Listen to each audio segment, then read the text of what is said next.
Siya ay pinagbintangang nagnakaw ng pera. Ang sarili niyang anak, na tinatawag siyang inay, ay tumingin sa kanya na parang isang estranghero. Walang kahit isang salita para ipagtanggol siya. Sa bigat ng kalooban, tahimik niyang inimpake ang ilang luma niyang damit, niyakap ang larawan ng yumaong asawa, at umalis sa gitna ng isang malamig at maulang gabi. Wala siyang tahanan, walang matatakbuhan, maliban sa isang pirasong tinapay na walang palaman at 100 piso sa bulsa ng kanyang kupas na damit. Tila katapusan na ng lahat para sa kanya hanggang sa makilala niya ang isang estrangherang babae na tumawag sa kanya pabalik. Sa tingin ninyo, maaaring maglaho ba ang ugnayan ng pamilya? Mag-iwan ng komento sa ibaba. Ang kwentong ito ay isinasalaysay sa channel na Kagandahan ng Kaluluwa. Huwag kalimutang mag-subscribe para hindi mahuli sa aming mga pinakabagong video. Ang hapon sa gitnang rehiyon ay nagbuhos ng ulan na parang talon. Walang tigil sa loob ng ilang oras na nagdala ng lamig na tumatago sa bawat hibla ng laman. Sa isang maliit at lumang kusina, ang apoy na nagliliyab ay nagbibigay liwanag sa mukha ng isang babaeng mahigit 60 taong gulang na, payat at kulubot, tila hinulma ng mga tao ng paghihirap. Si Aling Elena ay nakaupo ng baluktot sa tabi ng kalan. Ang kanyang 2 kamay ay nakataob sa apoy, habang ang kanyang mga mata ay malalim na nakatingin sa siwang ng bintana, kung saan gumugulong ang mga patak ng ulan sa basag na salamin. Sa labas, ang kanilang lumang hardin, ang lupang iniwan ng kanyang asawa, ay lubog sa baha. Ang mga damo ay nakikipaglaban sa hagupit ng bagyo. Ang hardin na yon ay hindi lamang lupa. Ito ay dugo, mga alaala, ang lugar kung saan sila ng kanyang asawa ay nagtanim ng gulay at nagbungkal ng lupa para buhayin ang buong pamilya sa maraming panahon ng taggutom. Bawat puno, bawat halaman ay may dalang hininga ng pagmamahalan ng mag-asawa, ng mga buwan at taon ng kahirapan, ngunit magkasama pa rin sila. Sa tabi ng apoy, marahan niyang idinampi ang kamay sa kanyang dibdib, kung saan nakatago ang isang maliit na kahon na iniingatan niya na parang kayamanan. Sa loob nito ay ang set ng gintong alahas mula sa kanilang kasal, ang tanging regalo na naiwan ng kanyang yumaong asawa matapos ang isang biglaang aksidente sa bundok noon. Sa loob ng maraming taon, gaano man sila magutom, hindi niya naisip na ibenta ito. Dahil hindi lamang ito ginto, ito ay isang buong buhay ng pag-ibig at pasasalamat. Ngunit ngayon, siya mismo ang napilitang pag-isipan na bitiwan ito dahil lamang sa isang pakiusap na puno ng hikbi. Inay, kung hindi po ako makakabayad sa mga pinagkakautangan ko, papatayin po nila ako. Si Ben, ang kanyang panganay na anak, ang pinaglaanan niya ng maraming pag-asa. Dati, siya ang kanyang ipinagmamalaki sa kanilang baryo. Matalino, mabilis kumilos, at madiskarte. Matapos ikasal, sumama siya sa mga kaibigan sa syudad para magtrabaho. Nangako ng kung ano-ano, ngunit hindi nagtagal. Nalugi ang kanyang negosyo, naloko ng malaking halaga, at bumalik na walang dala kundi ang sarili at isang tumpok ng utang. Kahapon, sa gitna ng ulan ng hapon, tumayo si Ben sa harap ng kanilang bahay. Maputla ang mukha at basang-basa, at nagmamadaling sinabi, "Inay, tulungan niyo po ako. Kung wala po akong pera, hindi po nila ako patatawarin." Noon, si Aling Elena ay nakaupong tahimik, ang mga matay nakatitig sa sahig. Wala na siyang anumang maibibigay maliban sa hardin sa likod bahay at sa mga alahas ng kanilang kasal. Nang banggitin ito ni Ben, tila nanikip ang kanyang dibdib. "Hindi ba't mayroon pa kayong mga gintong alahas ng kasal, Nay?" Sabi nito sa mahinang boses, ngunit alam niyang iyon na lamang ang tanging pag-asa nito. Hindi niya sinisisi ang anak, nasa bingit ito ng alanganin. Ngunit hindi rin niya madaling pakawalan ang regalong iyon. Ilang beses niyang binalak na ibenta ito, ngunit laging nag-aatubili. Kahit noong namatay ang kanyang asawa at sila'y gipit na gipit, tiniis niya ang lahat para mapanatili ito. Ngunit ngayon, tumulo ang luha sa kanyang mga pisngi. Tumingala siya sa altar kung saan ang larawan ng kanyang asawa ay tahimik na nakangiti sa gitna ng usok ng insenso. Mahal, patawarin mo ako, pero kung hindi ko siya tutulungan, mawawala ang anak ko. Mahina niyang sinabi iyon, tila isang pag-amin, isang paghingi ng pahintulot. Pagkatapos, nanginginig niyang binuksan ang baul na gawa sa kahoy at kinuha ang kahon ng alahas.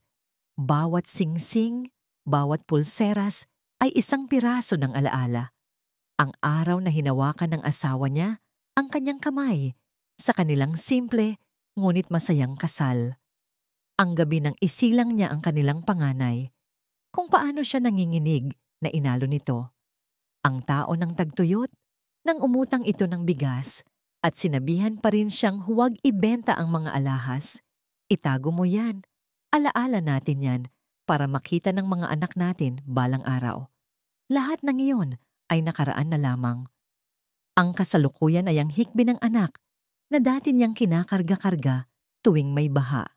Kinabukasan, tumila ang ulan at basa pa ang lupa. Bumalik si Ben, bakas sa mukha ang tensyon, nakatayo sa may pinto at sumisilip sa loob. Lumabas si Aling Elena, hawak ang kahon na gawa sa kahoy. Kunin mo na ito, pero tandaan mo anak, ito na ang huling tulong ko sa'yo. Wala na akong iba pang maibibigay. Napatalon sa tuwa si Ben. Ang kanyang mga mata ay nagningning na parang isang taong nalulunod na nakakapit sa isang piraso ng kahoy. Hindi man lang siya nakapagpasalamat ng maayos. Nagmamadali na itong umalis, na parang takot na magbago pa ang isip ng ina. Naiwan si Aling Elena sa may pintuan. Pinagmamasdan ang papalayong anino ng anak. Ang mga kamay ay mahigpit na nakakapit sa laylayan ng kanyang damit. Ang puso niya ay hungkag, na parang may kumuha ng isang bahagi ng kanyang katawan. Nang hapon na iyon, mag-isa siyang pumunta sa likod bahay. Ang ulan kahapon ay nag-iwan ng malaking sanaw ng tubig sa daanan. Yumuko siya para pulutin ang ilang sanga ng gulay na naanod mula sa taniman. Nanginginig ang kanyang mga payat na kamay. Naalala niya ang mga araw na buo pa ang kanilang pamilya. Noong bata pa si Ben, naiiyak kapag nawawala siya sa paningin nito. Ang pangalawa niyang anak, si Marco, ay mas tahimik at laging nakasunod sa kanya tuwing hapon papunta sa bukid. At si Ana, ang bunsong anak na babae, ay laging masayang nagkukuwento tungkol sa eskwela. Dati, kumakain sila ng kanin na may nilagang gulay at asin lang, pero puno pa rin ang tawanan ng kanilang hapag. Ngayon, bawat isa sa kanila ay may kanya-kanyang landas. Bihira na lang umuwi, maliban kung may handaan o okasyon. Magkikita sila, magbabatian, at tapos na. Wala nang may pakialam sa nararamdaman ng kanilang matandang ina. Muling humangin at sumayaw ang mga dahon ng saging. Siya ay tulalang nakatayo, nakatingin sa daan kung saan dumaan si Ben kaninang umaga. Gumaan ng kaunti ang kanyang pakiramdam dahil nailigtas niya ang kanyang anak, ngunit kasabay nito ang sakit na parang may pumutol sa isang bahagi ng kanyang puso. Wala na ang mga alahas ng kasal. Hindi siya umiiyak dahil sa ginto, kundi dahil sa mga tao na kasama niya ang lalaking yumauna, na ngayon ay abo na lamang sa altar. Unti-unting dumilim. Muling nagliyab ang apoy sa lumang kusina. Ipinainit niya ang kanyang mga kamay. Sinusubukang painitin ang sarili. Ngunit ang lamig sa kanyang puso ay hindi madaling mapawi. Sa hinaharap ay maaaring puno ng kawalan ng katiyakan. Ngunit para sa kanya, hanggat naririnig pa niya ang kanyang anak na tumatawag ng inay, lahat ng sakripisyo ay sulit. Ang lumang kusina ay bumalik sa katahimikan matapos ang isang umagang puno ng pag-aalinlangan. Ang usok mula sa tuyong kahoy ay umakyat at kumalat, bumubuo ng isang malabong ulap na parang mga alaala. Si Aling Elena ay nakaupong tulala sa tabi ng lumang mesang kahoy. Ang kanyang mga kamay ay hinahaplos ang maliit na kahon na may simpleng ukit ngunit maingat na ginawa. Ang kanyang mga mata ay malabo at may bakas ng luha. Hindi malaman kung dahil ba sa katandaan o sa tahimik na pagdurusa sa kanyang kalooban. Ang kahon na yon ay 40 taon na niyang itinatago. Walang sino man sa kanyang 3 anak ang nakakaalam kung ano ang nasa loob. Tanging si Mang Tony, ang kanyang asawa, ang huling humawak nito bago siya namatay sa isang aksidente sa trabaho noong si Ben ay nasa ika-6 na baitang pa lamang. Noong mga panahong iyon, ang kanilang kasal ay walang iba, kundi isang tray ng nanganga at isang maliit na set ng gintong alahas. Noon, ang ginto ay itinuturing na yaman, isang bagay na tinitingnan ng mga taga-baryo para husgahan kung kaya ba ng isang pamilya na alagaan ang isa't isa.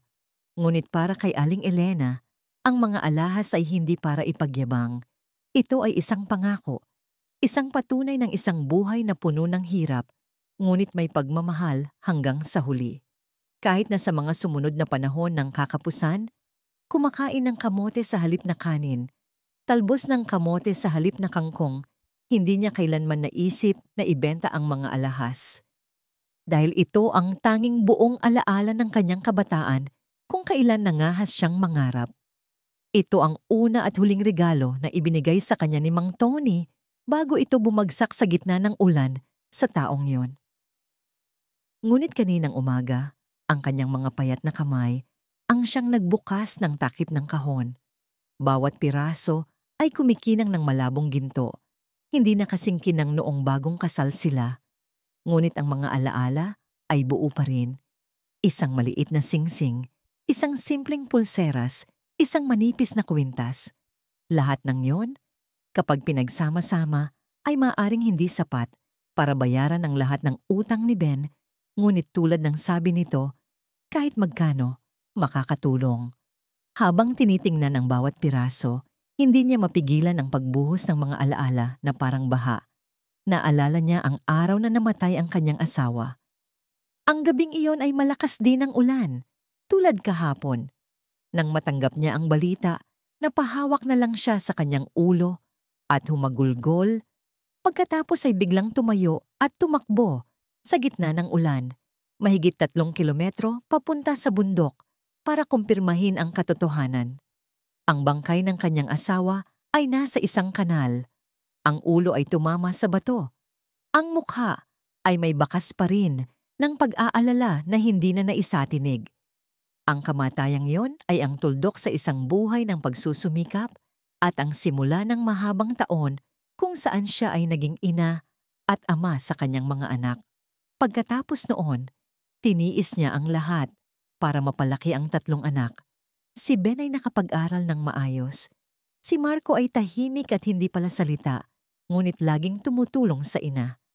At si Ana, ang bunsong babae, ay parang tanging sikat ng araw sa kanyang matanda at mahirap na buhay. Kahit nakapos, pinilit niyang bumili ng mga kwaderno, nag-ipon ng barya para maipagpatuloy ni Ben ang pag-aaral. Itinuro niya sa kanyang mga anak na hindi nakakatakot ang kahirapan, ang nakakatakot ay ang kawalan ng utang na loob. At ang mga alahas na yon, madalas niyang sabihin, ay para sa dote ni Ana. Ngunit sa kanyang puso, hindi niya kailanman gustong ibigay iyon kaninuman. Iyon ay alaala niya, kasama ang kanyang asawa, isang piraso ng nakaraan na gusto niyang dalhin hanggang sa kanyang huling hininga. Kaninang umaga, nang ibigay niya yon kay Ben, hindi niya magawang tumingin sa mga mata ng anak. Sa sandaling iniabot niya ang kahon, sinabi niya lang, "Ito na lang ang natitira sa akin, anak. Pero tandaan mo, minsan lang kitang matutulungan ng ganito." Nagmamadaling kinuha yon ni Ben. Ang mga mata ay nagningning na parang isang taong nalulunod na nakakapit sa isang piraso ng nabubulok na kahoy. Ngunit ang pinakanakapanlumo kay Aling Elena ay hindi ang tingin na yon, kundi ang katotohanang matapos kunin ng kahon, tumalikod ito at umalis ng walang karagdagang salita, walang yakap, walang pasasalamat, ni isang sulyap pabalik. Ang tanging naiwan ay ang papalakas na tunog ng mga yabag sa basang bakuran. Iniiwan ng isang matandang ina na tulala.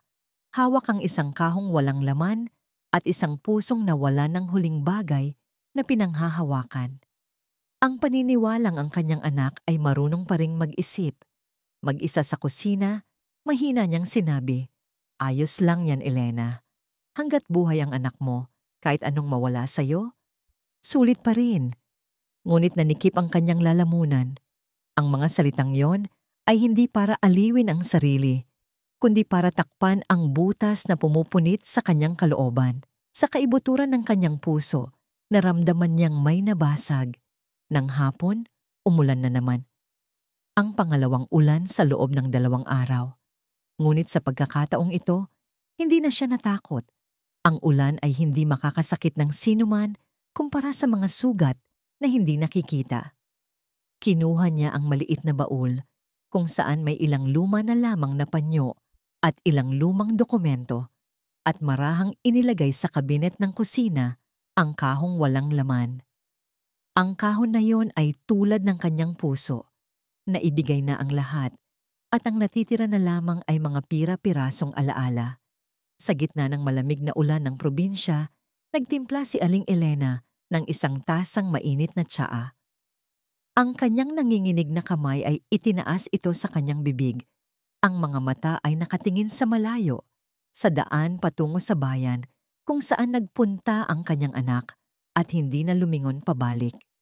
Sa gitna ng tunog ng ulan na kasabay ng tibok ng kanyang puso, alam niya sa kaibuturan na ang masakit ay hindi ang pagkawala ng ginto, kundi ang pagkawala ng imahe ng anak na dati hawak niya sa kamay noong unang araw nito sa eskwela, na nangakong bibilhan siya ng maayos na bahay paglaki, na may inosenteng ngiting nagsabing, "Pagdating ng araw, inay, magpapahinga na lang kayo at ako na ang bahala." "Nagpapahinga na ako, Ben," bulong niya sa sarili, ngunit nagpapahinga sa katahimikan, sa pakiramdam na kinalimutan, at marahil iyon ay mas masakit pa kaysa sa kahirapan. Noong ika-16 ng buwan, ang sikat ng araw ay nakakapasong parang apoy sa kupas ng yero ng lumang bahay kung saan ginugol ni Aling Elena ang mahigit kalahati ng kanyang buhay. Iyon ang death anniversary ni Mang Tony, ang kanyang asawa, at isa rin itong bihirang pagkakataon na ang kanyang 3 anak ay muling nagsama-sama sa iisang bubong matapos ang maraming buwan at taon ng pagtatrabaho sa malayo. Bawat isa ay may kanya-kanyang landas, sariling buhay at sariling pinagkakaabalahan. Walang sino man ang magkakatulad. Maagang-maaga pa lang, gumising na si Aling Elena. Naghahanda mula sa mga gulay hanggang sa isda, malagkit na bigas at dahon ng saging. Bawat kilos niya ay dahan-dahan ngunit maingat, na para bang gusto niyang pangalagaan ng ritual na ito, hindi lamang para alalahanin ang yumaong asawa, kundi para na rin muling buhayin ang bahagyang diwa ng pamilya na unti-unti nang nawawala. Sa kanyang puso, hindi niya maitago ang kagalakan dahil kahit paano, sa araw na ito, ang maliit na bahay ay muling mapupuno ng boses at tawanan ng kanyang 3 anak, mga anak na pinalaki niya gamit ang lahat ng kanyang kabataan, dugo at luha.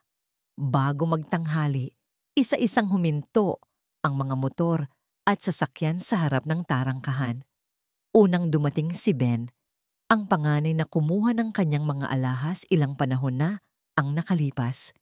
Nakita niya itong bumaba ng sasakyan, may dalang supot ng prutas, kasama ang asawang malamig ang pakikitungo na parang bisita lang.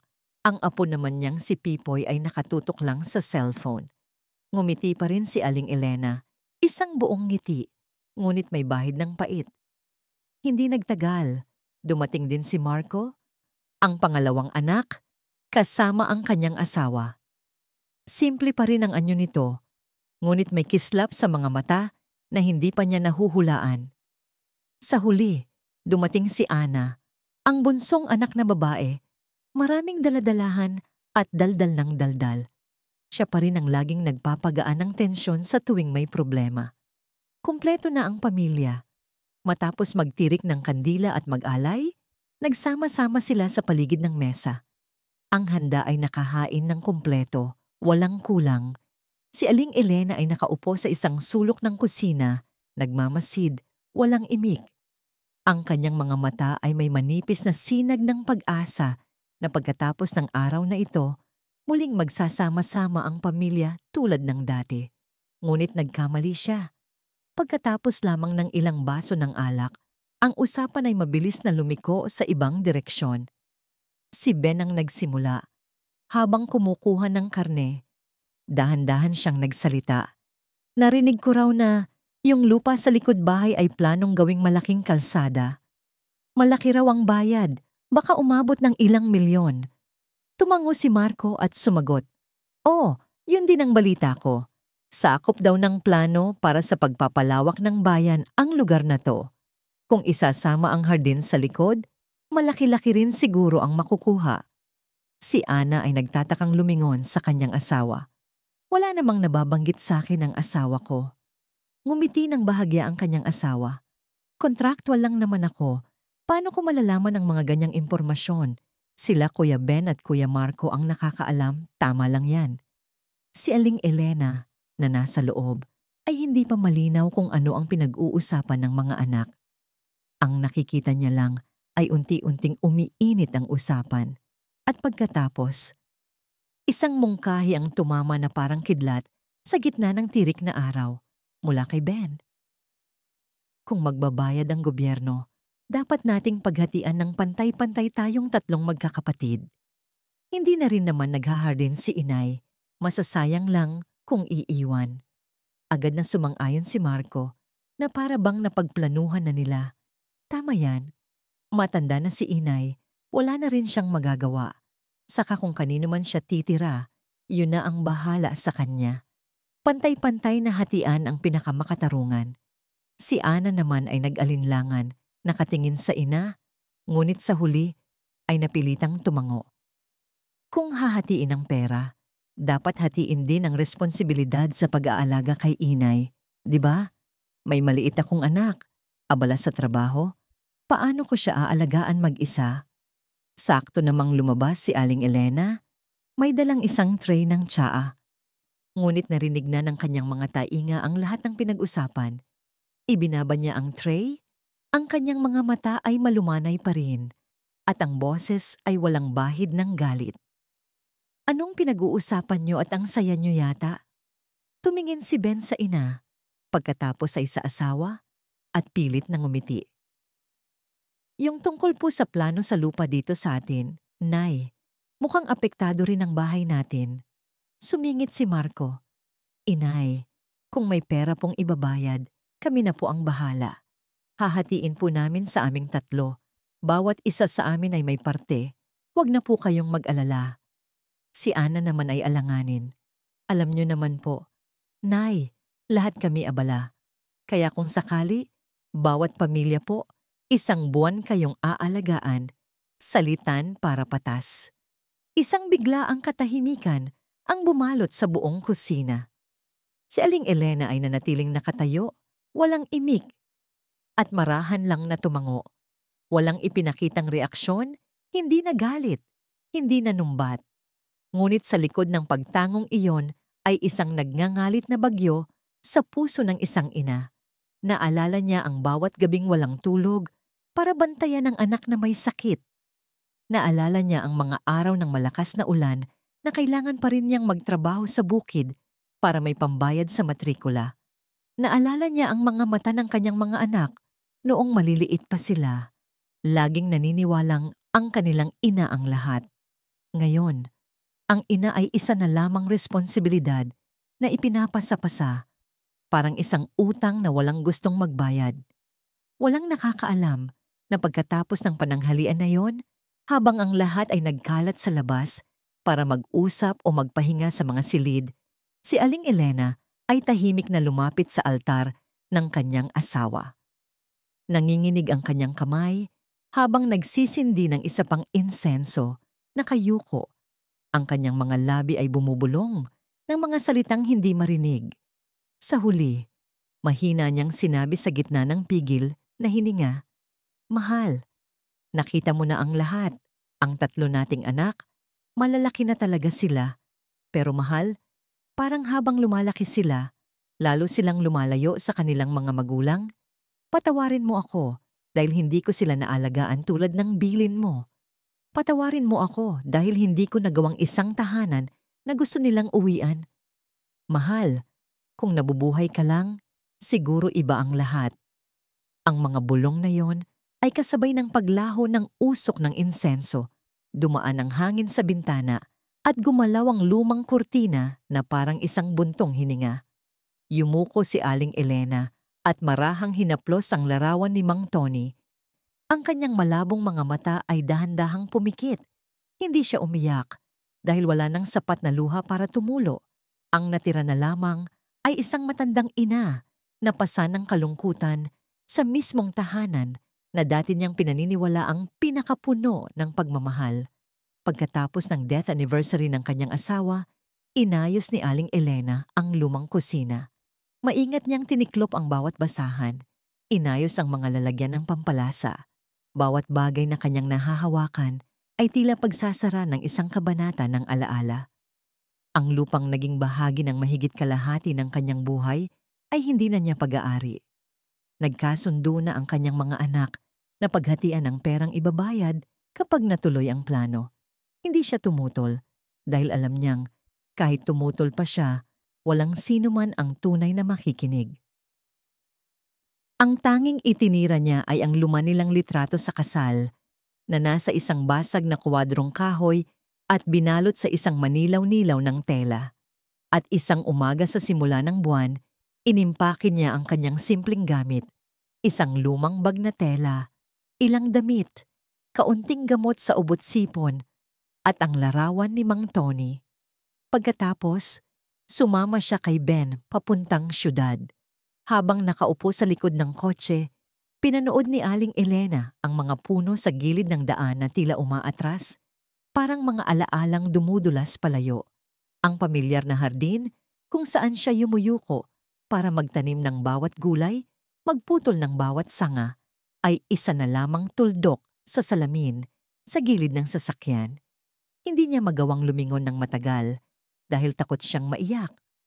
Ang kanyang anak sa harap ay nagmamaneho habang may kausap sa telepono tungkol sa trabaho. Tila wala itong kamalay-malay sa tahimik na kalagayan ng kanyang matandang ina sa likuran. Ang asawa naman ni Ben ay walang tigil sa pagrereklamo tungkol sa trapiko, alikabok, at sinabihan siyang manahimik na lang kung nahihilo. Tumangulang si Aling Elena, walang imik. Matagal na niyang natutunang manahimik. Ang bahay ni Ben sa syudad ay maganda, kumpleto sa gamit. May aircon, modernong refrigerator, at makintab na sahig na gawa sa kahoy. Ngunit hindi naramdaman ni Aling Elena ang init ng isang pamilya roon. Pagkapasok pa lang nila, itinuro ng asawa ni Ben ang isang maliit na kwarto malapit sa kusina at nag-utos, "Inay, dito na lang po muna kayo. Yan na lang po ang natitirang spasyo." Tila humihingi ng paumanhin, ngunit ang tono ay utos. Ang kwarto ay makipot, walang bintana, at may isang maliit na kama lang na kasya para sa isang tao. Nasa tabi pa ito ng kusina kung saan madaling pumapasok ang usok at amoy ng pagkain tuwing nagluluto. Ngunit hindi siya nagreklamo. Ngumiti lamang siya at nagpasalamat, sinasabi sa sarili, "Ayos na ito, may matutulugan. Ano pa ba ang kailangan ko?" Ang unang hapunan matapos siyang lumipat, masaya si Aling Elena dahil inakala niyang makakasabay niya sa pagkain ng kanyang anak at apo bilang isang pamilya. Ngunit malayo ito sa katotohanan. Habang naghahain ang asawa ni Ben, tinitigan siya nito ng masama nang kumuha siya ng pangalawang piraso ng karne. "Kumain po kayo ng maraming gulay, Nay. Mahal na po ang karne ngayon, hindi na namin kaya bumili palagi." Sabi nito sa tonong nagbibiro, ngunit seryoso. Natigilan ang kamay ni Aling Elena sa ere. At dahan-dahan niyang ibinalik ang karne sa plato. Tahimik siyang kumuha ng gulay. Narinig ni Ben ang sinabi ng asawa, ngunit tumawa lang ito. Hindi ipinagtanggol ang ina at walang sinabi. Natapos ang hapunan sa isang mabigat at tahimik na kapaligiran. Hindi umiyak si Aling Elena, ngunit ng gabing iyon, nakaharap siya sa pader, yakap ang larawan ni Mang Tony. Ang puso niya ay puno ng pait. Mahal, bulong niya. Parang sobra ako sa sariling bahay ng anak ko.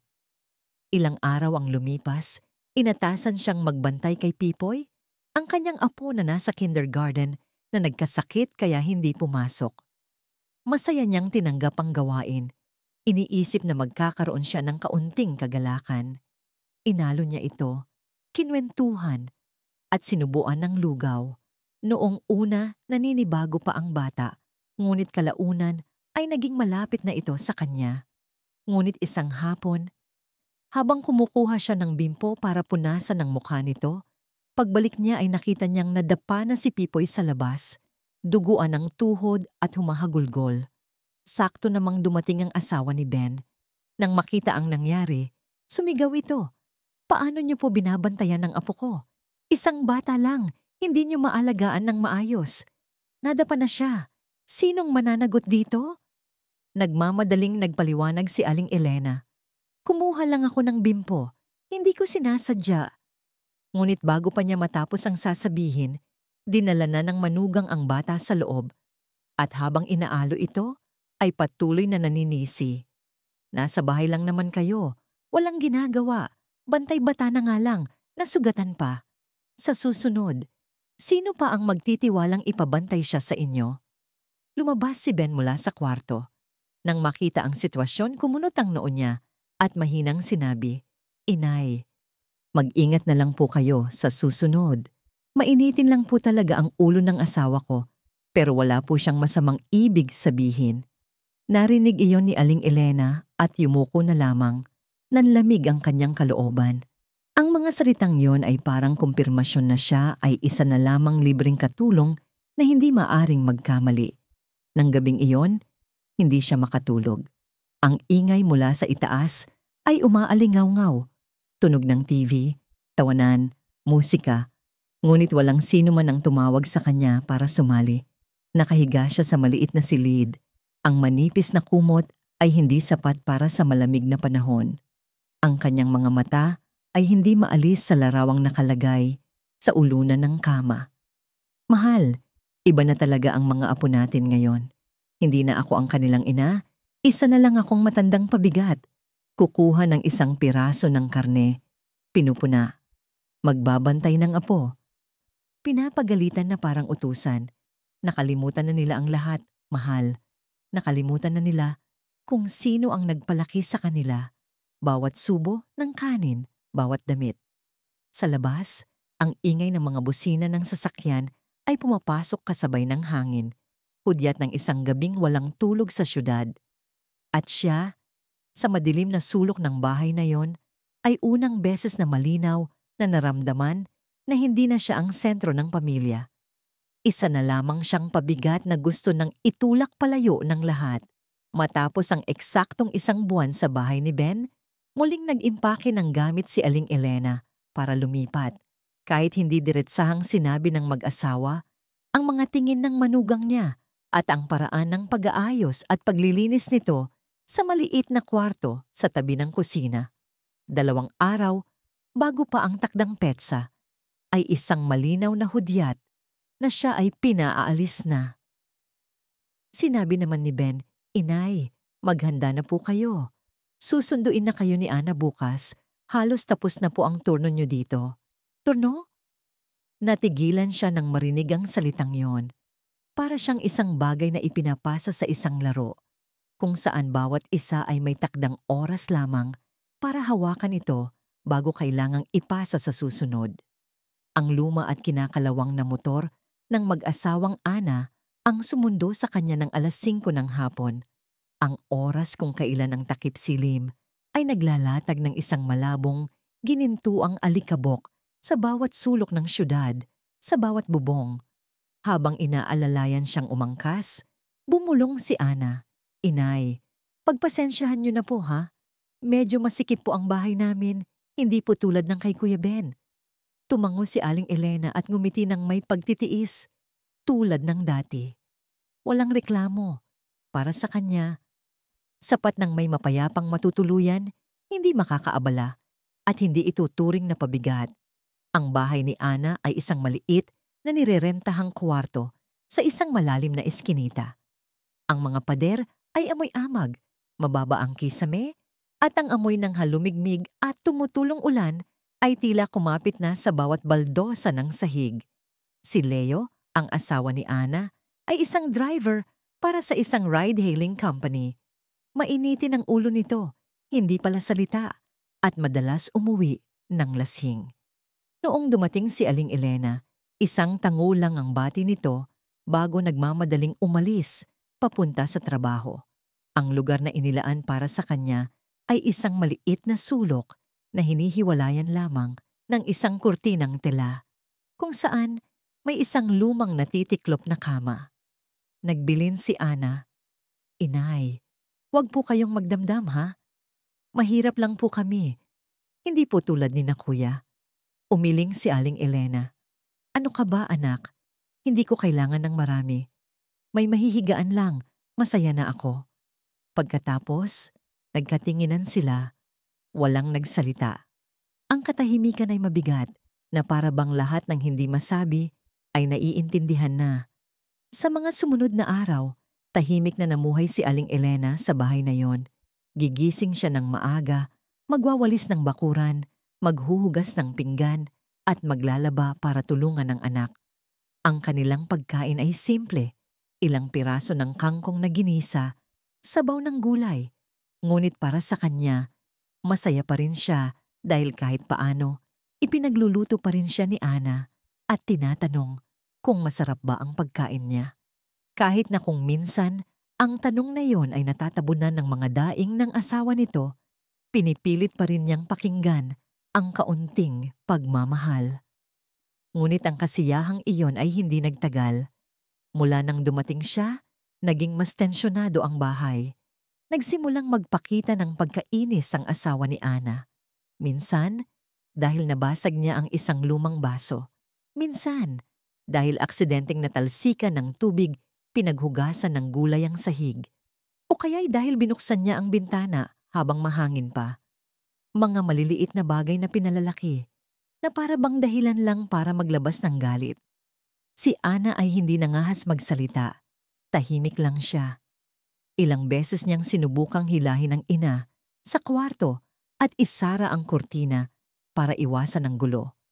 Ngunit naiintindihan ni Aling Elena, siya ang dahilan ng mga tahimik na pag-aaway. Ayaw niyang mamuhay sa ganitong pressure ang kanyang anak. Ayaw niyang pahirapan ito. At dumating ang pinakakinatatakutan niya. Isang gabi, umuwi si Leo mula sa inuman. Amoy na amoy ang alak. Pagpasok pa lang nito, naging mabigat na ang hangin sa loob ng bahay. Si Aling Elena ay nasa kusina pa. Nag-iinit ng natirang sabaw mula tanghali para ihain sa hapunan. Habang bitbit ang tray, dahil sa panginginig ng kamay, nabitawan niya ang plato ng adobong baboy. Nabagsak ito sa sahig, nabasag, at tumalsik ang sarsa. Ang matinis na tunog ng pagbasag ay parang nagsindi sa galit na nag-aabang ng sumabog. Sumigaw si Leo. "Ano bang ginagawa mo? Isang tray lang ng pagkain hindi mo pa mabuhat? Matanda ka na nga, gusto mo pang sirain ang bahay na to?" Nagmamadaling nagsabi si Aling Elena. "Patawad, hindi ko sinasadya. Lilinisin ko." Ngunit hindi na siya pinatapos. Sa totoo lang, kung matanda ka na at wala ng silbi, dapat sa probinsya ka na lang. Dito, pabigat ka na. Nanggugulo ka pa. Lumabas si Ana para mamagitan, ngunit sinigawan din siya. "Masyado mong kinukonsinti ang nanay mo. Isang buwan pa lang, parang isang taon na. Kailan ba turno ni Marco? Sumpa man, tatawagan ko yon para sunduin na siya." Sa unang pagkakataon sa loob ng maraming taon, natigilan ng husto si Aling Elena. Ang mga salitang yon ay hindi lang insulto, para itong isang malamig na patalim na tumusok sa huling piraso ng kanyang dignidad. Sa buong buhay niya bilang ina, hindi niya naisip na darating ang araw na sisigawan siya sa gitna ng bahay na parang isang estranghero. At ang mas masakit, walang sino man sa bahay na yon ang kumampi sa kanya. Walang nagsabi ng kahit isang mabuting salita. Hindi pa naayos ang hapag. Bumalik na siya sa kanyang higaan. Umupo siyang tulala sa malamig na natitiklop na kama. Hindi siya umiyak noon, ngunit pagsapit ng gabi, ang tunog ng tumutulong ulan sa yero ay nagsimula. Kinuha niya ang bag, inilabas ang larawan ng kanyang asawa, marahang pinunasan ng alikabok, at mahigpit na niyakap. Mahal, wala na akong lugar na matatawagan kong akin. Nabenta na ang bahay natin, hindi na ako kailangan ng mga anak natin. Nabubuhay ako na parang dayuhan sa sarili kong pamilya. Sana nandito ka. Sana. Sa labas, nagsimula na namang umulan. Isang mahinang ulan, ngunit sapat para pumasok ang hangin sa mga siwang ng dingding at magdulot ng ginaw sa kanyang likod. Mas sinigpitan ni Aling Elena ang yakap sa larawan.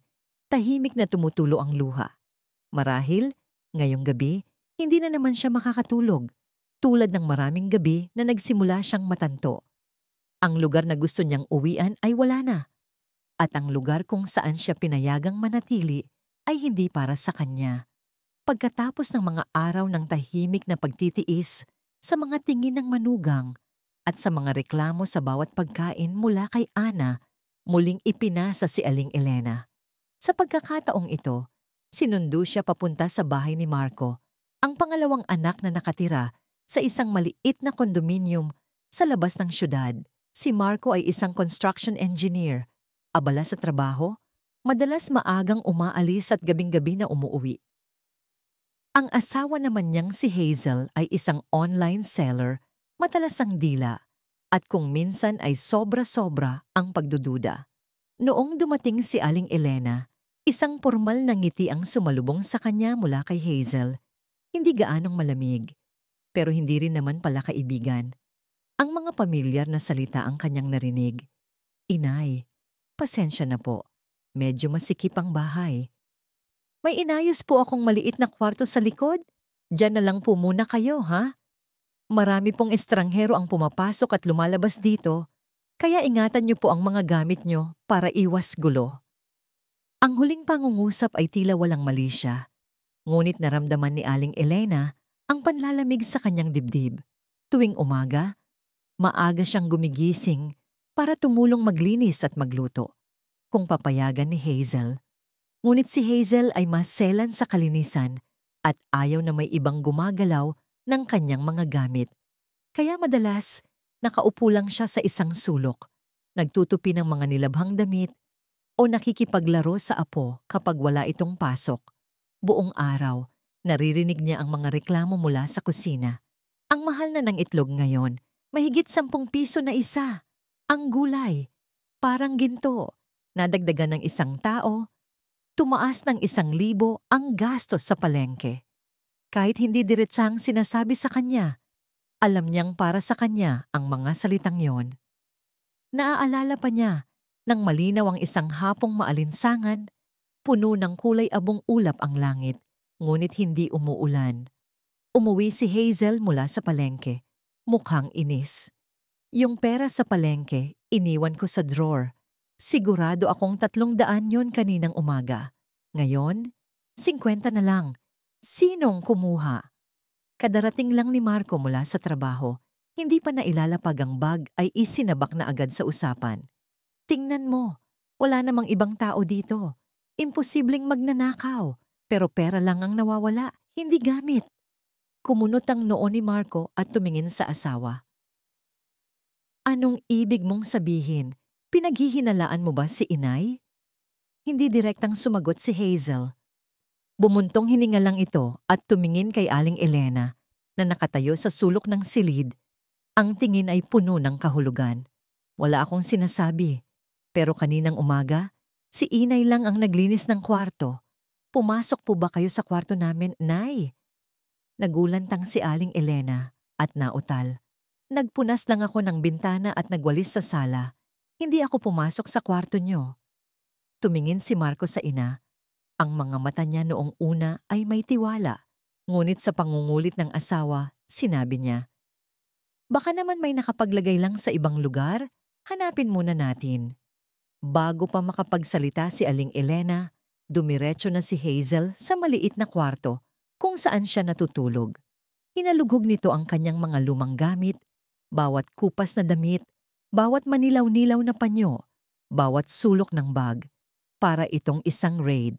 At sa isang maliit na bulsa, inilabas nito ang isang tumpok ng pera, eksaktong 300 piso na nawawala.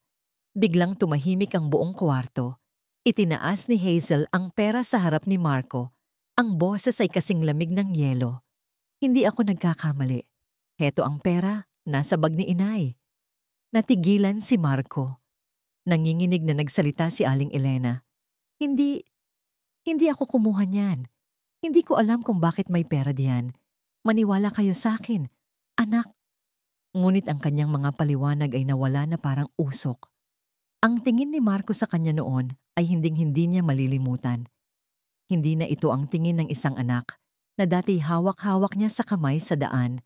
Hindi na rin ito ang tingin na puno ng pasasalamat kapag tumatanggap ng padala mula sa probinsya. Ito ay isang tingin na may kahalong pagdududa at pagkadismaya. Isang tingin na para sa isang estranghero. O mas malala pa, isang magnanakaw. Inay, magpahinga na lang po muna kayo. Bukas na natin to pag-usapan. Ang boses ni Marco ay pagod at walang gana. Si Hazel naman ay hindi maitago ang tagumpay na may halong pagkamuhi. Pag may dagdag na tao sa bahay talagang magulo. Alam ko na matanda na, pero matalino pa rin. Hindi na sumagot si Aling Elena. Blanko ang kanyang isip, naninikip ang lalamunan. Ang mga luha ay hindi tumutulo. Nanatili lang sa kanyang puso na parang mabigat na bato. Nang gabing iyon, hindi siya natulog. Tahimik niyang inayos ang mga gamit sa kanyang lumang bag. Ilang damit, kaunting gamot, ang panyong may burdang A na regalo ni Mang Tony, at ang larawan nito. Ito na lang ang tanging bagay na natira mula nang ibenta ang bahay sa probinsya. Wala siyang iniwang sulat, hindi ginising ang anak, hindi nagpaliwanag. Dahil alam niya, sa puntong ito, anumang salita mula sa kanya ay pagdududahan lamang. Hindi na sila naniniwala sa kanya. Ang anak na 9 na buwan niyang dinala ay tumitingin na sa kanya na parang isang estranghero, isang magnanakaw sa sariling tahanan. Mga 3:00 ng madaling araw, lumabas siya ng apartment. Ang malamig na hangin ay tumagos sa manipis niyang damit. Ang syudad ay tahimik, tanging ang mga ilaw sa kalsada at ilang sasakyang mabilis na dumadaan. Naglakad siya ng naglakad sa mga eskinita, sa mga kanto, sa mga saradong palengke. Walang nagtanong kung saan siya pupunta, walang nakakakilala sa kanya. Hindi niya rin alam kung saan siya tutungo. Ngunit isa lang ang sigurado niya, wala na siyang tahanan na babalikan. Hindi na kasing init ang gabi sa syudad. Ngunit ang lamig na dala ng bawat ihip ng hangin ay nagpapabaluktot sa sinuman, lalo na sa mga walang masisilungan. Nakaupo si Aling Elena sa isang bangkong bato sa gilid ng daan, malapit sa isang maliit na parke. Katabi niya ang kanyang lumang bag. Hindi na niya mabilang kung ilang gabi na siyang nasa lansangan, ni hindi na rin niya matandaan kung ilang beses na siyang pinalayas sa mga bangko, sa mga waiting shed, sa mga tagong sulok ng magulong syudad. Ang alam niya lang, pagod na ang kanyang mga paa, nanlalabo na ang kanyang mga mata dahil sa ambon, hangin, gutom, at sama ng loob. Sa kanyang bulsa, mayroon pa siyang 100 piso. Ang kakarampot na halagang iniabot sa kanya ni Marco bago siya lumipat. Hindi niya ito ginastos agad. Itinago niya ito bilang huling panigurado na kung sakaling magutom siya ng sobra, mayroon siyang maipambibili at hindi na kailangang mamalimos. Ngayong gabi, sobrang gutom na niya. Kumakalam ang kanyang sikmura. Kaya dahan-dahan siyang lumapit sa isang nagtitinda ng tinapay sa kanto. Ang tindera, mga 20 taong gulang, ay mabilis na nagbabalot ng tinapay para sa mga customer. Nang makita ang matandang babae na marumi at pagod, Tiningnan niya ito at nagtanong, "Ano pong sa inyo, Nay?" Nag-aalangang tiningnan ni Aling Elena ang presyo. Ang pinakamurang tinapay na may palaman ay 15 pesos. Nag-atubili siya. 5 pesos lang ang pera ko, Ineng. Pwede bang isang tinapay na walang palaman? Kahit wala ng karne. Sandaling nag-isip ang dalaga. Pagkatapos ay tumango. Sige po, Nay. Sandali lang po. Mabilis niyang inihanda ang tinapay, naglagay ng kaunting atsara, at palihim na isinama ang isang bote ng tubig. Naluha si Aling Elena. Habang tinatanggap ang mainit na tinapay, yumuko siya para magpasalamat. Iyon ang pinakamasarap na hapunan niya sa halos 1 linggo. Pagkatapos kumain, bumalik siya sa dati niyang bangko, nagbabalak na umidlip. Ngunit pagkayuko pa lang niya, isang lasing na lalaki, isa ring palaboy tulad niya, ang sumigaw at pinalayas siya. "Akin tong pwesto. Ang tigas ng mukha mong agawin ha. Matanda ka na, matigas pa ulo mo." Ayaw niyang makipag-away. Niyakap niya ang kanyang bag at tahimik na umalis sa gitna ng gabi. Ang kanyang mga payat na paa ay tumapak sa malamig na semento. Dumaan sa mga eskinita. Hindi alam kung saan pupunta. Ang alam niya lang, kailangan niyang iwasan ang mga tingin ng estranghero at ang mga sigaw na walang kaluluwa. Sa huli, nang hindi na niya kayang maglakad, huminto siya sa harap ng isang maliit na panaderya na sarado na. Mayroon itong maliit na silong na proteksyon sa hangin. Kumuha siya ng ilang piraso ng karton na itinapon, inilatag sa sahig, niyakap ang kanyang bag, at itinakip sa balikat ang isang manipis na alampay. Pagkatapos, sinubukan niyang pumikit. Kinabukasan, isang tunog ng pagbubukas ng pinto ang gumising sa kanya. Sa harap niya, isang dalaga na may palakaibigang mukha ang gulat na nakatingin sa matandang natutulog sa harap mismo ng kanyang tindahan. "Lola, okay lang po ba kayo? Bakit po kayo dito natutulog?" Nagulat si Aling Elena at agad na bumangon, nauutal sa paghingi ng paumanhin. "Pasensya na, Ineng. Nakisilong lang ako saglit. Hindi ako nanggulo. Kung nakakaabala ako, aalis na ako." Ngunit hindi siya pinalayas ng dalaga. Sa halip, malumanay itong nagsalita, "Lola, almusal po muna kayo? Pasok po kayo. Timplahan ko po kayo ng gatas at may tinapay po ako." Ang pangalan ng dalaga ay Sarah, ang may-ari ng maliit na bakery na mahigit 1 taon na niyang pinapatakbo. Ulila na siya sa mga magulang mula pagkabata at lumaki sa kanyang lola na pumanaw na rin. Nang makita niya ang matandang babae na nanginginig sa gutom at lamig sa harap ng kanyang tindahan, hindi niya ito natiis. Inimbitahan niya si Aling Elena sa loob, kumuha ng tinapay at isang karton ng gatas. Hawak ni Aling Elena ang tinapay habang walang tigil sa pag-agos ang kanyang luha. Hindi dahil sa masarap ang tinapay, kundi dahil matagal na panahon na mula nang may taong kusang nag-alala sa kanya. Hindi dahil sa obligasyon, hindi pilit, at walang paghuhusga. Dahil sa awa, inalok ni Sarah si Aling Elena na pansamantalang manirahan sa maliit na kwarto sa likod ng tindahan na dating bodega, ngunit nilinis na. "Dito na lang po muna kayo, Nay. Kailangan ko rin po ng tulong sa pag-aayos ng tinapay at paglilinis. Magagaan lang po ang trabaho, huwag po kayong mag-alala." Paulit-ulit na tumanggi si Aling Elena, pero mapilit si Sarah. "Mag-isa lang po ako. Mas masaya po kung may kasama ako. Ituturing ko na rin po kayong parang lola ko." Mula noon, nanirahan si Aling Elena sa maliit na kwarto sa likod ng panaderya. Gigising siya ng maaga para tulungan si Sarah sa paggawa ng tinapay, paglilinis, at pag-aayos ng mga paninda. Sa tanghali, magluluto sila at sabay na kakain. Sa hapon, tutulong siya sa pagbabalot ng tinapay para sa mga customer. Kahit matanda na at mabagal, napakasipag niya at laging handang tumulong. Mahal na mahal siya ni Sarah at laging pinagsasabihan, "Magpahinga na po kayo, Nay. Ako na po ang gagawa." Ngunit ngingiti lang si Aling Elena. Malakas pa ako, anak. Masaya ako sa ginagawa ko. Hindi ito mahirap. Ang nagsimula bilang kabutihang loob ay unti-unting naging tunay na pagmamahal. Tinawag ni Sarah si Aling Elena na Lola at itinuring naman siya ni Aling Elena na parang tunay na apo. Sa bawat pagkain, laging sinusubuan ni Sarah ng pagkain si Aling Elena, maingat na tinatanong kung ano ang gusto niyang kainin, kung matabang ba o maalat ang timpla.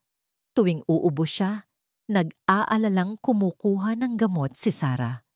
Hinding-hindi naranasan ni Aling Elena ang ganitong pag-aaruga sa loob ng maraming taon. Kahit noong nakatira pa siya sa kanyang mga anak. Isang beses, habang nangingilid ang luha, sinabi niya, "Kung buhay pa ang asawa ko, sigurado akong mamahalin ka rin niya. Salamat anak, malaki ang utang na loob ko sa'yo, Sarah." Hinawakan ni Sarah ang kanyang kamay na magaspang at kalyo na dahil sa mga taon ng pagtatrabaho, at marahang sumagot, "Wala po yun, Nay. Mula pagkabata, hindi ko po naramdaman ang pagmamahal ng magulang. Pero mula nang dumating kayo, ngayon ko lang naintindihan kung ano ang ibig sabihin ng pamilya." 2 babae, isang matanda at isang bata, ang tahimik na umasa sa isa't isa na parang magkadugong hindi pa nagkita. Ngunit dahil sa pagmamahal, sila ay naging isang pamilya. Ganoon nagsimula ang isang bagong kabanata sa buhay ni Aling Elena. Kahit mahirap pa rin at simple ang buhay, bawat araw ay puno ng init. Wala nang mga sigaw, wala nang mapanghusgang tingin, wala nang pakiramdam na siya ay pabigat. Muli siyang naging siya, isang ina, isang lola, isang taong may halaga. Ang tag-ulan sa syudad ay dumating ng mas huli kaysa karaniwan. Ang mga unang ihip ng hangin ay nagdala ng lamig na tumagos sa bawat sulok ng mga kalye. Sa maliit na panaderya ni Sarah, patuloy na gumigising si Aling Elena ng maaga. Magpapakulo ng tubig, magpupunas ng mesa, at mag-aayos ng tinapay sa estante. Ngunit nitong mga nakaraang araw, naging mas mabilis ang kanyang paghinga. Sa tuwing yuyuko siya o uubo ng bahagya, sinusundan ito ng sunod-sunod na tuyong ubo na parang gustong ubusin ang laman ng kanyang mga baga. Ang kanyang mga mata, na dati maliwanag, ay mayroon ng maitim na bilog sa ilalim. Ang kanyang balat ay tuyo at naninilaw. Nakikita ni Sarah ang lahat ng senyalis na ito at hindi niya maiwasang mag-alala. Ngunit sa tuwing magtatanong siya, ngingiti lang si Aling Elena at sasabihin, "Matanda na ako, nak. Normal lang ang umubo. Huwag kang mag-alala ng sobra." Pero hindi mapakali si Sarah. Tuwing gabi, kapag tahimik na ang buong syudad, naririnig pa rin niya ang tunog ng pag-ubo ni Aling Elena mula sa maliit na kwarto sa likod. Isang gabi, sobrang lakas ng ubo, kaya napabangon siya sa kalagitnaan ng gabi at pinuntahan ito. Nakita niya si Aling Elena na nakaupo at nakasandal sa pader, nanginginig ang 2 kamay na nakahawak sa dibdib, pinagpapawisan ng malapot at maputla ang mukha. "Lola, ano pong nangyayari sa inyo? Tatawag po ako ng sasakyan. Dadalhin ko po kayo sa ospital." Nagpapanik na sabi ni Sarah, ngunit umiling pa rin si Aling Elena. Pilit nang umingiti. "Ayos lang ako. Maya-maya, kagaling din to. Sayang lang ang pera." Hindi na dapat gastusan ng isang matandang malapit ng kunin ng lupa. Hindi tinanggap ni Sarah ang paliwanag na yon. Kinabukasan, habang natutulog pa si Aling Elena, tahimik siyang nag-ayos at nagpa-appointment sa isang kilalang klinika sa malapit. Pagtanghali, nagdahilan siyang isasama niya ito sa grocery, ngunit diretso niya itong dinala sa klinika. Noong una, nagalit pa ng bahagya si Aling Elena. "Ano bang ginagawa mo, anak? Saan ka kukuha ng pera para sa doktor at gamot?" Pero dahil sa determinadong tingin ni Sarah, hindi na siya nakatanggi. Sabi ni Sarah, "Hindi ko man kayo kadugo, Nay. Pero kung hahayaan ko kayong ubo ng ubo nang walang ginagawa, ako pa ang magiging walang utang na loob." Hindi agad lumabas ang resulta ng eksaminasyon sa araw na yon. Ngunit sa itsura pa lang ng doktor pagkatapos ng x-ray, naging mabigat na ang kanyang mukha. Ilang araw ang lumipas, kinuha ni Sarah ang resulta. Hawak niya ang film habang ipinapaliwanag ng doktor ang diagnosis. Nanginginig ang kanyang kamay. Stage 4 lung cancer. Kumalat na ang tumor. Ang natitirang panahon para mabuhay ay binibilang na lang sa buwan, kung hindi man linggo. Tiningnan ng doktor si Sarah at marahang nagbilin. Dapat maging handa ang pamilya. Mas mabuting huwag na ninyong sabihin sa kanya para hindi maapektuhan ang kanyang kalooban. Hawak ni Sarah ang resulta paglabas ng kwarto.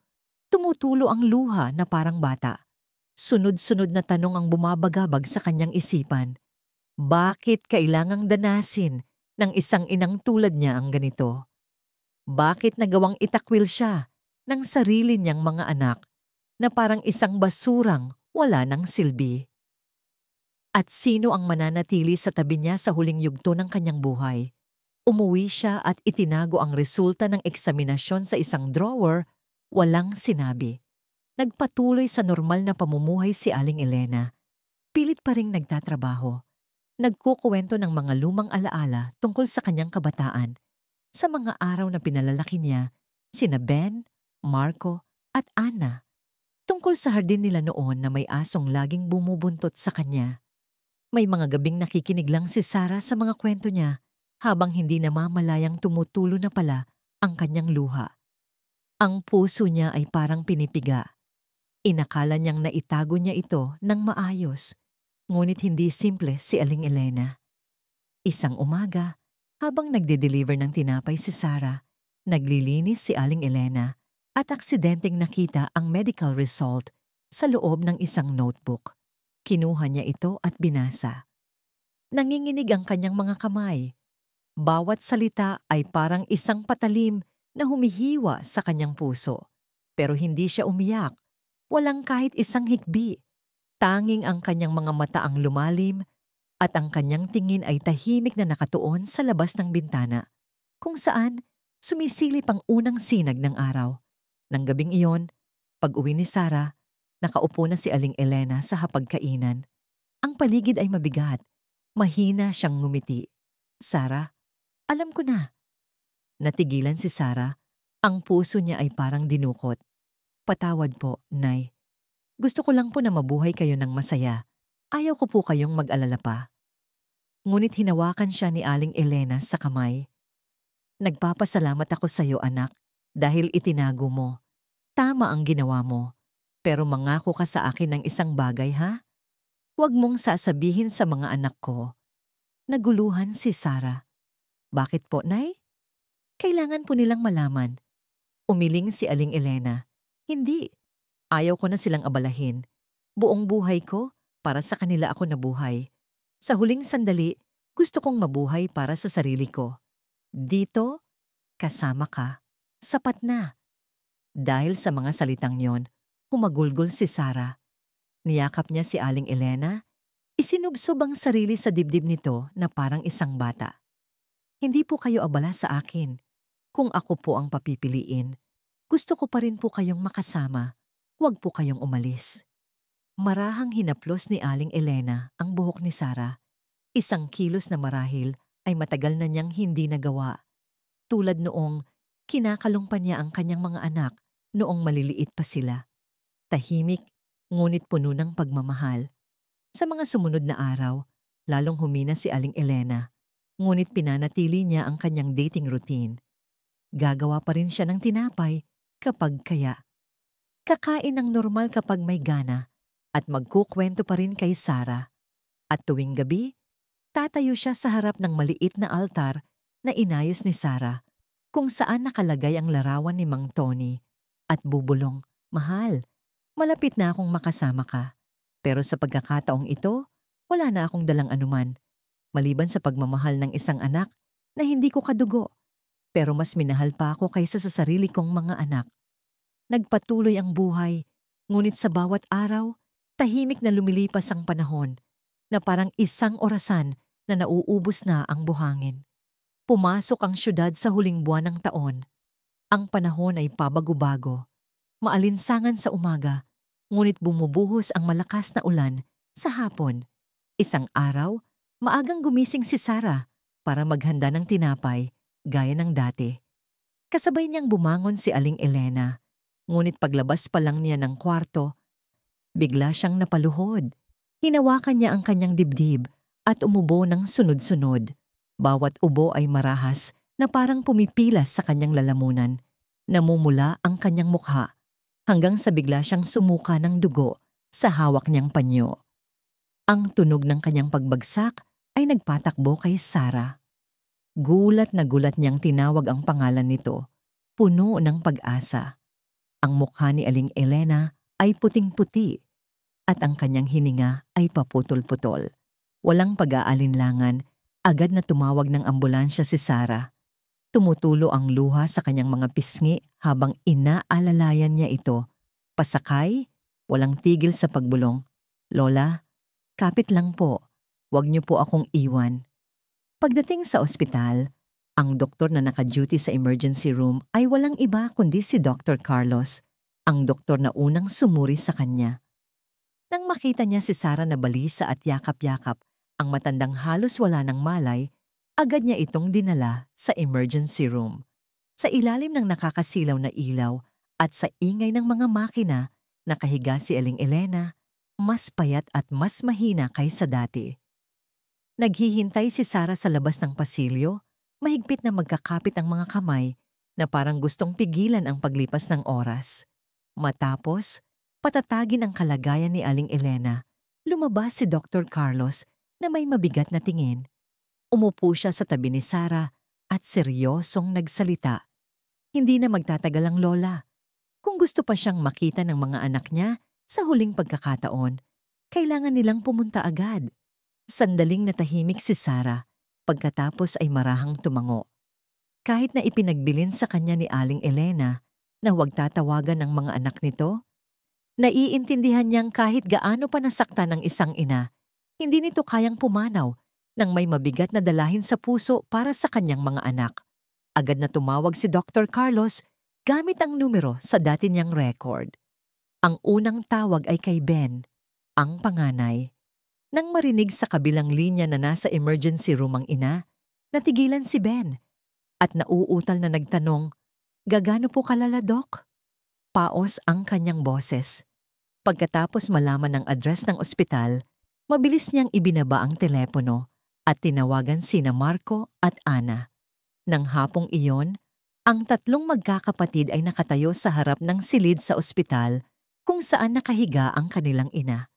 Isang lugar na sa loob ng maraming taon ay hindi man lang nila pinuntahan para dalawin siya.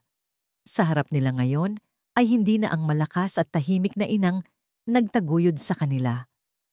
Nakahiga si Aling Elena sa kama, payat na payat, maputla, mahina ang pulso at humihinga sa tulong ng isang maliit na tubo. Sa tabi niya ay si Sarah, namumula ang mga mata, hindi inaalis ang tingin sa kanya. Unang humagulgol si Ana, ang maliit na dalaga na dating nangakong aalagaan ng ina habang buhay, ay nanginginig na hinawakan ng kamay nito. "Inay, si Ana po to. Gumising po kayo, Nay." Nakatayong tulala si Marco, nanginginig ang mga labi, hindi makapagsalita. Samantalang si Ben ay napaupo sa isang upuan, tinakpan ng mukha at nagsimulang umiyak. Isang iyak na puno ng pagsisisi. Bigla, dahan-dahang iminulat ni Aling Elena ang kanyang mga mata. Ang kanyang mga mata, na malabo at tila kandilang malapit ng maubos, ay gumalaw at sinubukang magliwanag sa huling pagkakataon. Nang makita niya ang kanyang tatlong anak na nakapaligid sa kanya, isang mahinang ngiti ang sumilay sa kanyang mga labi. Isang ngiti ng isang inang mapagpatawad at walang hinanakit. Ang kanyang boses ay garalgal, ngunit sapat na para marinig ng lahat. "Ben, Marco, Ana, nakauwi na pala kayo. Pasensya na sa abala." Isang simpleng pangungusap, ngunit para itong isang patalim na tumusok sa puso ng bawat anak. Ang kanilang ina, na nagdusa ng labis na hirap, sa huling sandali ng kanyang buhay ay humihingi pa ng paumanhin dahil sa abala. Humagulgol si Ben at lumuhod sa tabi ng kama. Hindi. Nay, wag po kayong magsalita ng ganyan. Ako po ang dapat humingi ng tawad. Nagkamali po ako. Nay, isa po akong walang kwentang anak. Ikinuyom ni Marco ang kanyang mga kamay at isinubsob ang ulo sa gilid ng kama. Inay, noong umalis kayo sa bahay, hindi ko po kayo hinanap dahil makasarili ako. Takot po akong maabala. Patawarin niyo po ako, inay. Patawad. Si Ana naman ay humagulgol na parang bata. Hinawakan ang kulubot na kamay ng ina at paulit na hinalikan. Nagkamali po ako, Nay. Miss na miss ko na po kayo. Marahang pinisil ni Aling Elena ang kamay ng anak.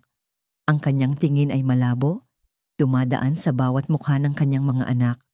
Sa sandaling yon, wala na siyang galit, wala nang sakit, wala nang paninisi.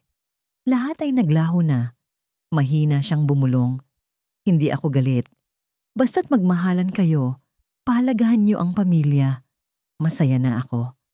Ang kanyang boses ay unti-unting humina na parang isang manipis na usok. Ang tanging naririnig na lang ay ang mabagal na tunog ng heart monitor. Ang silid ay nabalot ng sakit, pagsisisi, at mga huling paalam. Nakatayo si Sarah sa likuran, nakalagay ang kamay sa dibdib, tahimik na umiiyak. Lumapit si Dr. Carlos at marahang hinawakan ang kanyang kamay. Walang nagsalita. Lahat ay tahimik. Tanging ang mga hikbi na lang ang naririnig. Ipinikit ni Aling Elena ang kanyang mga mata sa huling pagkakataon. Ang kanyang mga labi ay bumubulong ng isang bagay na parang isang lihim na mensahe para sa kanyang asawang si Mang Tony na naghihintay sa kanya sa kabilang buhay. Sa sandaling iyon, tila huminto ang oras para panatilihin ang huling imahe ng isang ina. Isang inang buong buhay na nagsakripisyo at pumanaw ng may pinakapayapang ngiti. Kinabukasan, mahina ang pag-ulan. Ang hangin ay marahang umiihip sa bintana ng silid sa ospital na ngayon ay malamig at tahimik na. Ang lamig ay hindi lang mula sa panahon, kundi gumagapang din sa puso ng bawat anak habang nakaupo sila sa paligid ng katawan ng kanilang ina na nababalutan na ng isang manipis na puting kumot. Walang nagsasalita. Bawat isa ay nasa sariling sulok. Ang mga mata ay puno ng kalungkutan. Wala nang sisihan, wala nang pagtatalo. Ang tanging naroon ay isang malaking kawalan na para bang isang bahagi ng kanilang kaluluwa ay sumama na sa kanilang ina. Tahimik na pumasok si Sarah sa silid. May hawak na isang lumang sobre na nakasingit sa maliit na kwaderno ni Aling Elena. Ang kwaderno na madalas niyang nakikitang binubuklat nito tuwing gabi. May isinusulat bago ito itiklop at ilagay sa ilalim ng unan. Lumapit siya sa tatlong magkakapatid, nag-alinlangan sandali at inilapag ang sobre sa mesa. Ang kanyang boses ay mahina, ngunit bawat salita ay parang patalim na tumatago sa puso ng mga nakikinig. Bago po siya pumanaw, may iniwan po si inay na sulat para sa inyo. Ipinagbilin niya sa akin na kung sakaling magkita tayo ulit, ibigay ko ito sa inyo. Nanginginig na kinuha ni Ben ang sulat. Ang papel ay nanilaw na dahil sa katagalan. Ang pamilyar na sulat kamay ng kanyang ina, maliit at nakahilig, ay nagpapangilid sa kanyang mga luha. Binuksan niya ito at sa garalgal na boses, dahan-dahan niyang binasa ang bawat salita, bawat linya. Para sa mga minamahal kong anak, kung nababasa niyo na ang mga salitang ito, malamang ay wala na ako sa tabi ninyo. Hindi ko alam kung paano magsisimula, kung dapat ba akong manumbat o magpatawad. Pero pinipili ko na lang ang magmahal. Ang buhay ko ay hindi naging mahaba at lalong hindi naging madali. Isinilang ko kayo hindi para umasa ng ganti. Ang tanging hiling ko lang ay matuto kayong magmahalan, mamuhay ng marangal, at huwag bibiguin ang inyong ama. Yung hardin sa likod ng bahay, nang hinayang ako noong naibenta, hindi dahil sa pera, kundi dahil iyon ang huling alaala na iniwan ng ama ninyo. Pero hindi ako galit. dahil naiintindihan kong mas kailangan ninyo iyon kaysa sa akin. Ben, ikaw ang panganay. Mula pagkabata, ikaw na ang laging umaako ng responsibilidad. Patawarin mo ako kung pinalaki kita sa kakapusan, kung naging kuya ka sa murang edad. Hindi ako galit sa'yo, anak. Maging mabuti ka lang na ama sa mga anak mo, masaya na ako. Marco, pangalawa kong anak, ikaw ang pinakatahimik, malalim mag-isip. Mas naiintindihan kita kaysa sa inaakala mo. Kahit pinagdudahan mo ako, hindi ako nagtanim ng sama ng loob. Malalaman mo rin kapag naging magulang ka na kung minsan, kahit ang tiwala ay nagiging marupok. Ana, maliit kong bunso. Nangako kang aalagaan mo ako habang buhay. Naaalala ko pa noong hawak mo ang invitation ng kasal mo. Umiiyak kang yumakap sa akin. Mahal na mahal kita, anak. Marami kang tiniis na hirap, pero sana wag mong hayaang tumigas ang puso mo. Hindi ako galit sa inyo. Ang tanging hiling ko lang sana, mas madalas nyo sanang sinabing mahal kita. Sana niyakap nyo ako sa tuwing umuuwi kayo. Hindi ko kailangan ng pera, ng magarang bahay, o sasakyan. Ang kailangan ko lang ay maging isang ina. Isang tunay na ina. Salamat dahil naging mga anak ko kayo. Kahit wala na ako, ang pagmamahal ko para sa inyo ay mananatili diyan. Sa bawat hininga, sa bawat uyayi, sa bawat simpleng hapunan na puno ng pagmamahal, huwag kayong umiyak. Ayaw kong makita kayong malungkot. Ipagpatuloy niyo ang buhay sa paraang maipagmamalaki ko kayo diyan sa langit. Nagmamahal, Inay Elena, isang inang minsay naging napakasaya dahil sa inyo. Nanginginig ang papel sa kamay ni Ben. Si Marco ay matagal nang tumalikod, tinatakpan ng mga mata. Si Ana ay hindi na nakatiis. Napasubsob siya sa mesa. Ang kanyang mga hikbi ay sunod-sunod at pigil. Paminsan-minsan ay tinatawag ang inay na parang isang batang naligaw sa palengke. Nagkayakapan ng tatlo. Hindi na sila ang mga matatagumpay at abalang mga propesyonal. Sila ay tatlong anak na nakatayo sa harap ng labi ng kanilang ina. May mga durog na puso na sinusubukang buuin ng mga huling luha. Nakatayo si Sarah sa gilid.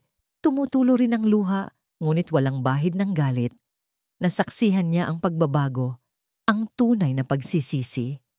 Kahit huli na, sapat pa para sa isang pagkakataong magbago. Ilang araw ang lumipas, ang burol ni Aling Elena ay ginanap ng simple ngunit puno ng init. Ang kapaligiran ay hindi malamig, gaya ng inaasahan. May mga dasal, may mga iyak, ngunit mayroon ding mga kwentuhan tungkol sa nakaraan. Kung paano siya nabuhay, kung paano niya pinalaki ang kanyang mga anak, kung gaano siya kasaya dahil lang sa naubos ng anak ang isang mangkok ng kanin. Si Sarah ang nag-asikaso ng lahat. Siya ang tumayong punong abala, walang pag-aalinlangan. Walang sino man sa mga dumalo ang tumutol. Siya ang pinili ng ina, ang taong nanatili sa tabi niya noong siya ay nag-iisa at pinakamahina. Yumuko ang tatlong anak para magpasalamat kay Sarah, ngunit tahimik lang siyang nagsalita. Hindi ko kayang punan ang lugar ninyo, pero alam ko, kung bibigyan si inay ng isa pang pagkakataon, pipiliin pa rin niyang maging ina ninyo. Dumaan ang mahinang hangin, pinagalaw ang usok mula sa mga insenso. Ang langit ay tila mas naging malinaw, na parabang nakangiti si Aling Elena mula sa isang malayong lugar. Isang lugar na walang kalungkutan, walang sakit, tanging pagmamahal at walang hanggang kapayapaan. Pagkatapos ng libing ni Aling Elena, nagsimula ang isang bagong kabanata sa buhay ng bawat anak. Hindi dahil gusto nilang gumawa ng isang malaking bagay, kundi dahil mayroon ng isang puwang sa kanilang mga puso na tanging pagmamahal lang ng isang ina ang makakapuno. Bawat isa ay pumili ng sariling paraan para harapin ang puwang na yon. At nang hindi namamalayan, muli nilang pinagdugtong ang ugnayang minsay na putol. Si Ben, ang panganay na dating pinaka-praktikal, na kinuha ang mga alahas ng kasal nang walang kahit isang yakap sa ina, ang siyang unang nagbago. Ibinenta niya ang kanyang bahay sa syudad at lumipat sa isang tahimik na lugar sa probinsya. Nagbukas siya ng isang maliit na tahanan para sa mga matatandang walang kumakalinga, walang anunsyo, walang donasyon. Tahimik lang niyang tinatanggap ang bawat lolo at lola na wala nang matirhan. Inaalagaan sila na parang sariling pamilya. Sinabi niya sa kanyang dating asawa nang dumalaw ito, "Wala na akong gaanong materyal na bagay na maaaring mawala.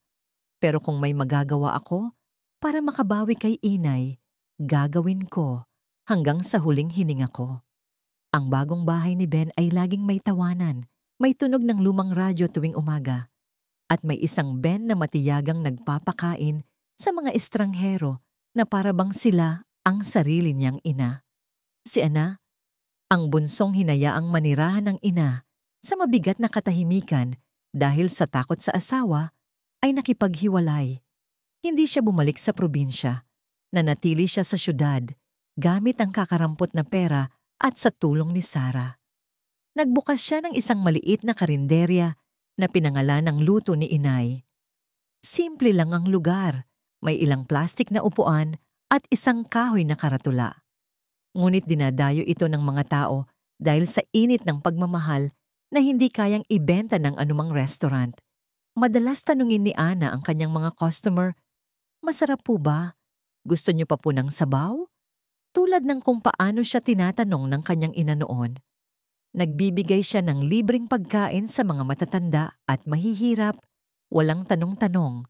Sabi niya, "Noon, kumakain ang nanay ko ng walang ulam dahil sa akin. Ngayon, gusto kong walang sino man ang makaranas noon."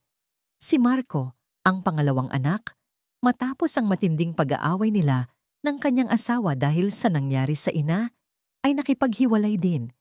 Nanirahan siya sa isang maliit na kwarto, simple at tahimik. Ngunit ang kapalit nito ay kapayapaan ng isip. Itinigil na niya ang paghahangad sa posisyon at yaman.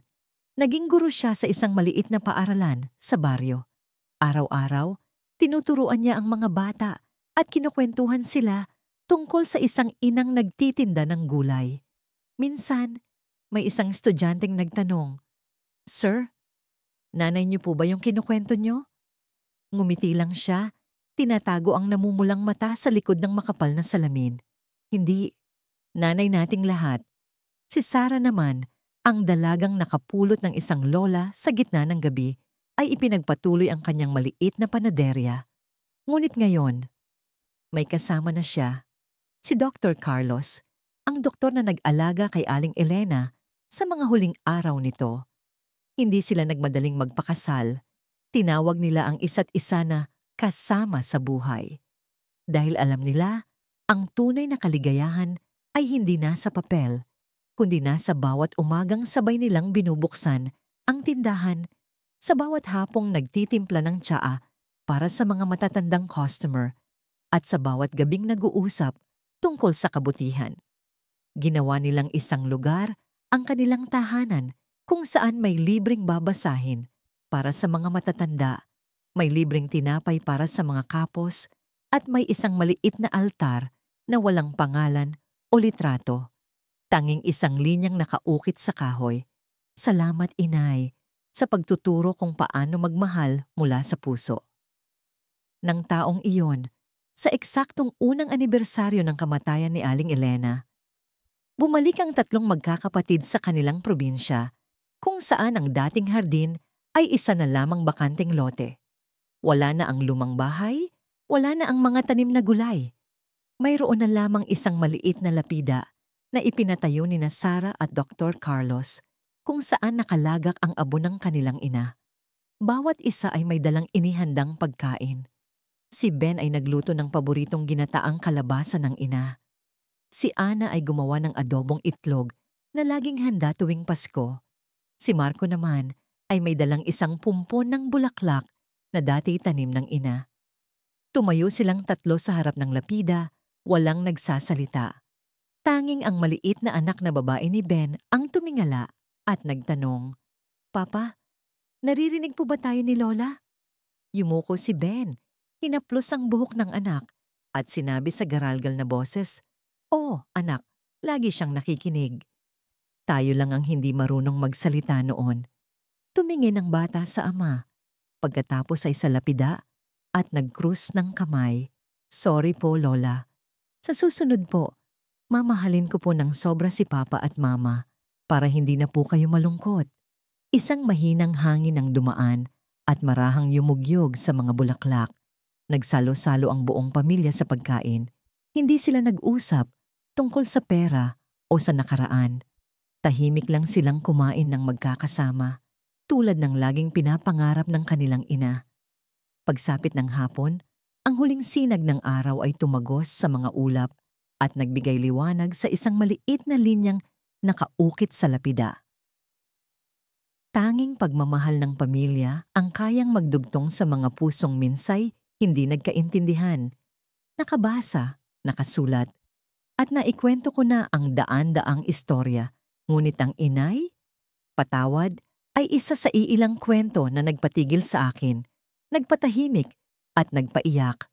Ang kwentong ito ay hindi lang tungkol sa isang ina. Ito ay salamin para sa napakaraming pamilyang Pilipino, kung saan ang isang ina ay buong buhay na tahimik na nagsasakripisyo nang walang hinihinging kapalit hanggang sa ituring na siyang pabigat sa sarili niyang tahanan.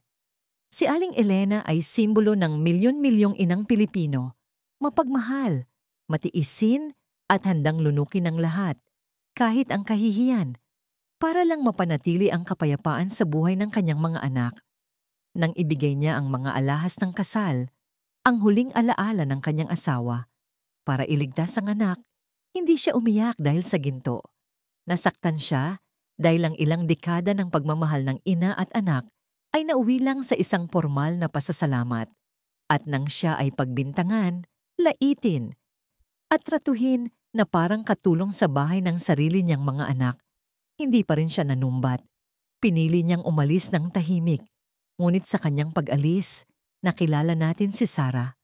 Isang estranghero, hindi kadugo, ngunit nagbukas ng kanyang mga kamay para kupkupin at mahalin siya na parang tunay na ina. Ipinakita niya na may pag-asa pa, na may mabubuting tao pa sa mundo, at na ang pagmamahal ng tao ay hindi laging nakabase sa dugo. At nang huli na ang lahat, doon lang nagsisi ang kanyang mga anak. Doon lang nila naintindihan na ang isang araw na wala ng ina ay isang habambuhay na wala nang magmamahal sa iyo nang walang kondisyon.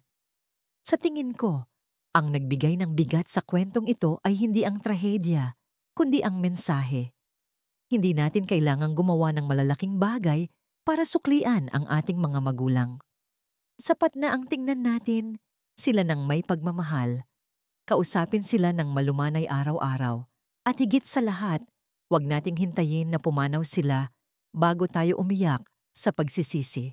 Kung minsan kang nakapagsalita ng masakit sa iyong ina o inisip na siya ay pabigat, tandaan mo, hindi kanya kailangan para yumaman. Kailangan kanya dahil kailangan kanya. Mamuhay tayo sa paraang balang araw. Kapag wala na sila, hindi natin sasabihin ng salitang, sana. Kung ang kwentong ito ay umantig sa iyong puso, mag-subscribe sa channel na Kagandahan ng Kaluluwa para hindi mahuli sa mga kwentong tulad nito na puno ng aral at pagpapahalaga sa buhay. At huwag kalimutang mag-iwan ng komento dahil bawat saloobin mo ay maaaring maging paalala para sa iba na mas mahalin pa ang kanilang pamilya bago maging huli ang lahat.